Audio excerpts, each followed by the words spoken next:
बिस्मिल्लाहिर्रहमानिर्रहीम। Welcome to my channel sir Ehsan. और आज इंग्लिश ग्रामर के नए लेसन के साथ और आज का हमारा टॉपिक है फ्यूचर परफेक्ट टेंस फ़ेल मुस्तकबिल मुकम्मल का एक्टिव वॉइस और पैसिव वॉइस। ठीक है, तो पहले इसका स्ट्रक्चर देख लेते हैं कि एक्टिव वॉइस का स्ट्रक्चर क्या होता है।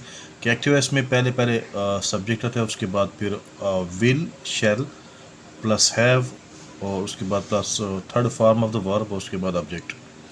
ठीक है, विल हैव और शैल हैव, उसके बाद फेल की तीसरी फॉर्म ऑब्जेक्ट, यानी पहले फ़ाइल आएगा फिर इमदादी अफ़ाल विल हैव शैल हैव और उसके बाद फेल की तीसरी फॉर्म और उसके बाद क्या है आपका मफूल आएगा। तो ये स्ट्रक्चर उसका एक्टिव सेंटेंसेस जो होंगे उनका।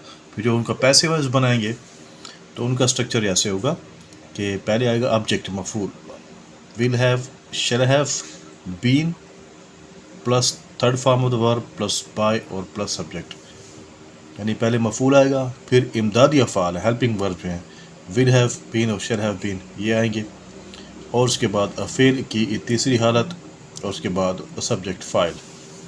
अब सेंटेंसेस देखिए, पहला सेंटेंस है मैं एक ख़त लिख चुका हूँगा, यानी मुस्तकबिल में मैंने काम मुकम्मल कर लिया होगा। I will have written a letter. Normally I और वी के साथ शेल लगाते हैं, लेकिन यहाँ पर मैंने विल लगाया। आजकल तकरीबन सबके साथ जो है हेल्पिंग वर्ब है विल लगता है, शेल बहुत कम ही लगता है। ठीक है, आई और वी के साथ शेल होता है, बाकी के साथ विल। और एक और बात इसमें है कि अगर मिसाल के तौर पर मैं ख़त लिख चुका हूँ, मैं एक ख़त ज़रूर लिख चुका हूँ तो फिर विल लगाते हैं, अगर मैं ख़त लिख चुका हूँ तो फिर शेल। ठीक है, यानी आई वी के साथ शेल, बाकी तमाम के साथ विल। और अगर ज़रूर करना है तो आई के साथ विल लगाते हैं और बाकी के साथ क्या विल लगाते हैं। तो विल और शेल चेंज होता है, बस उसको छोड़ने इतनी गहराई में जाने की ज़रूरत नहीं। मेन चीज़ आपने समझनी है कि मैं ख़त लिख चुका हूँ, इसके साथ हेल्पिंग वर्ब है विल हैव और शैल हैव है, और आजकल सबके साथ जो है विल हैव इस्तेमाल होता है। तो मुस्तकबिल में कोई काम मुकम्मल कर लिया होगा। I will have written a letter.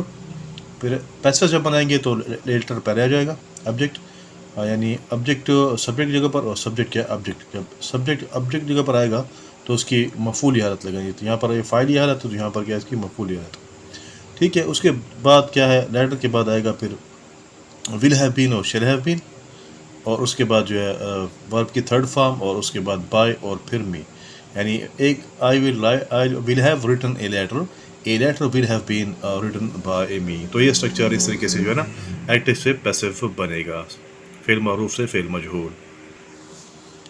हम घर फ़रोख्त कर चुके होंगे, we will have sold the house will have been sold by us. तुम एक पेन खरीद चुके होगे, you will have bought a pen will have been bought by you. वो घर सजा चुका होगा, he will have decorated the house will have been decorated by him. अब नेगेटिव सेंटेंसेस है उनका स्ट्रक्चर देखें कि मनफी जुमले होंगे अगर अब फ्यूचर के परफेक्ट के तो उसका पैसिव वॉइस कैसे बनेगा। तो पहला है उसका एक्टिव वॉइस की जो सेंटेंस है फिल मारूफ का, उसका स्ट्रक्चर क्या है, साख्त बनावट क्या है।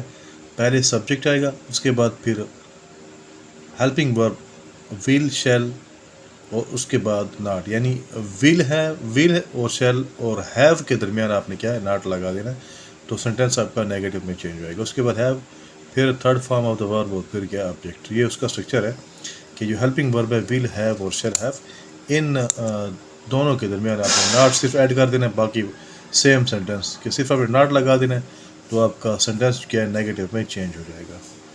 यानी फ़ाइल पहले, उसके बाद फिर इमदादी अफ़ाल, उसके बाद फिर यानी विल है शैल और उसके बाद नाट, उसके बाद हैव और फिर फेल की तीसरी फॉर्म और फिर मफूल। ठीक है, ये उसका स्ट्रक्चर है। Object will shall not have और बीन, ये उसका पैसिव वॉइस का। कि एक्टिव वॉइस में ये उसका स्ट्रक्चर होगी, बनावट होगी जुमले की, और पैसिव वॉइस में इस तरह होगा। ठीक है, कि पहले आएगा ऑब्जेक्ट फिर विल शैल उसके बाद नाट और हैव और फिर बीन, फिर third form of the verb और फिर उसके बाद बाय और फिर सब्जेक्ट। सेंटेंसेस की तरफ आते हैं। मैं एक ख़त नहीं लिख चुका हूँगा, I will not have written a letter. अब देखिए विल और हैव के दरमियान सिर्फ आपने नॉट का इजाफा कर देना, तो आपका सेंटेंस क्या है फ्यूचर परफेक्ट का नेगेटिव में चेंज हो जाएगा। ठीक है, अब देखें इसका पैसिव बनाना है तो सब्जेक्ट को ऑब्जेक्ट की जगह पर और ऑब्जेक्ट को सब्जेक्ट की जगह पर लाना है। तो ए लेटर, ठीक है, आई है जो पैसिव में होगी उसकी मफूलियत आ जाएगी। और उसके बाद will not have been, helping verb will not have been, यानी विल और हैव बीन के दरमियान आपने नॉट लगाना है। उसके बाद फेयर की तीसरी फॉर्म बाय और फिर me, a letter will not have been written by me. Next sentence, हम अंडे फ़रोख्त नहीं कर चुके होंगे, दो मतलब दो नहीं लिख लिया, ठीक है। We will not have sold eggs, eggs will not have been sold by us. अब नेक्स्ट सेंटेंस देखें, तुमने नज़म नहीं पढ़ ली होगी या तुम नज़म नहीं पढ़ चुके होगे।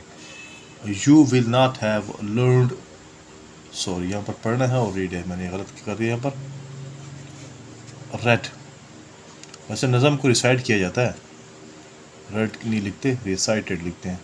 लर्न तो होता है याद करना, तो यहाँ पर मैंने पढ़ लिखा तो यहाँ पर मैंने वो लिख लिया, गलत लिख लिया, ठीक है। तो नज़म पढ़ रहे हैं, नात पढ़ रहे हैं, कुरान मजीद की तिलावत कर रहे हैं, तो लफ्ज़ यूज़ करते हैं रिसाइट, रीड नहीं करते, रिसाइट। तो यहाँ पर रिसाइटेड की थर्ड फॉर्म है RECITED, रिसाइटेड।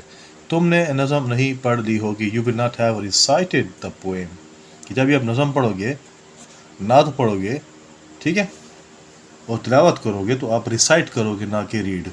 तो मैंने यहाँ पर लर्न लिख दिया, मैंने सोचा कि याद करने वाले, ठीक है। The poem will not have been recited by you, यहाँ पर दो जगह मैंने गलत लिख लिया, तो यहाँ पर हम करेंगे रिसाइटेड, RECITED, रिसाइटेड, ठीक है। उसके बाद नेक्स्ट सेंटेंस, वो इंग्लिश नहीं सीख चुका होगा, he will not have learned, ठीक है, इंग्लिश। अब यहाँ पर लर्न क्या, सीखना, लर्न सीखना, सीखना भी होता है, और अगर लर्न बाय हार्ड करें तो ज़ुबान याद करना भी होता है। तो यहाँ पर सीखना है, he will not have learn English, English will not have been learn by him. वो तुम्हें माफ़ नहीं कर चुकी होगी, she will not have forgiven you, she will not have forgiven you, you will not have been forgiven by her. Next आ जाते हैं इंटरोगेटिव सेंटेंसेस की तरफ के, सवाल या जुमले कैसे बनेंगे, एक्टिव वॉइस पैसिव वॉइस में कैसे बिल्ड करेंगे, एक्टिव वॉइस को पैसिव वॉइस में। इंटरोगेटिव सेंटेंसेस को इंटरोगेटिव पढ़ता है और इंटरोगेटिव भी होता है, सवाल या जुमले जहाँ जिनमें कुछ पूछा जाए, ठीक है। स्ट्रक्चर क्या है एक्टिव वॉइस का, will shall plus subject plus have plus been, third form of the verb और ऑब्जेक्ट, यानी पहले हेल्पिंग वर्ब आएंगे विल शैल, और उसके बाद फाइल होगा, उसके बाद हैव बीन, और उसके बाद third form of the verb, और उसके बाद ऑब्जेक्ट मफूल, ठीक है। और पैसिव का स्ट्रक्चर कैसे होगा कि विल शैल ऑब्जेक्ट, और ऑब्जेक्ट के बाद बीन, बीन के बाद third form of the verb, फिर बाय और फिर सब्जेक्ट, यानी पहले इमदादी अफ़ाल, उसके बाद मफूल, फिर बीन, फिर फेल की तीसरी हालत, और उसके बाद बाय, और फिर क्या है, फाइल आएगा। तो ये स्ट्रक्चर है इंटरोगेटिव सेंटेंसेस का, पैसिव और एक्टिव और पैसिव का। क्या मैं क्रिकेट खेल चुका हूँगा, ठीक है, क्या मैं क्रिकेट खेल चुका हूँगा, एंड में मार्क ऑफ इंटरोगेशन आएगा, सवालिया निशान आएगा। विल या shall I have played cricket, will cricket have been played by us.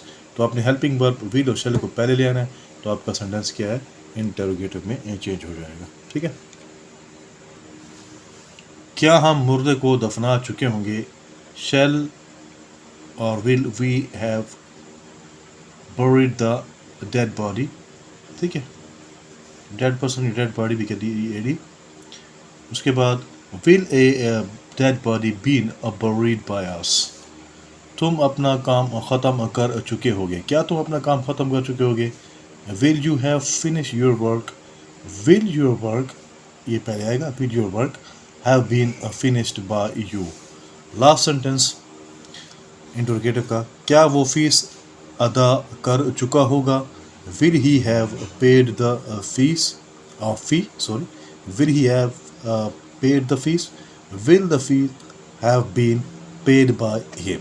तो यहाँ पर हमारे सेंटेंसेस कंप्लीट हो गए। हमारा आज का टेंस था फ्यूचर परफेक्ट टेंस, उसके एक्टिव वॉइस कैसे बनाने थे, कि पॉजिटिव सेंटेंस है तो उसका आपने पैसिव वॉइस कैसे बनाना है, नेगेटिव सेंटेंस है तो उसका पैसिव कैसे बनाना है, और इंटरोगेटिव सेंटेंस है तो उसका पैसिव आपने कैसे बनाना है। तो यहाँ पर हमारा आज का लेसन कंप्लीट हुआ। इंशाल्लाह नेक्स्ट वीडियो में नए लेसन के साथ आपकी खिदमत में हाजिर होंगे। तब तक के लिए अल्लाह हाफिज़। मेरे चैनल सासान को लाइक और सब्सक्राइब करना ना भूलें। शुक्रिया।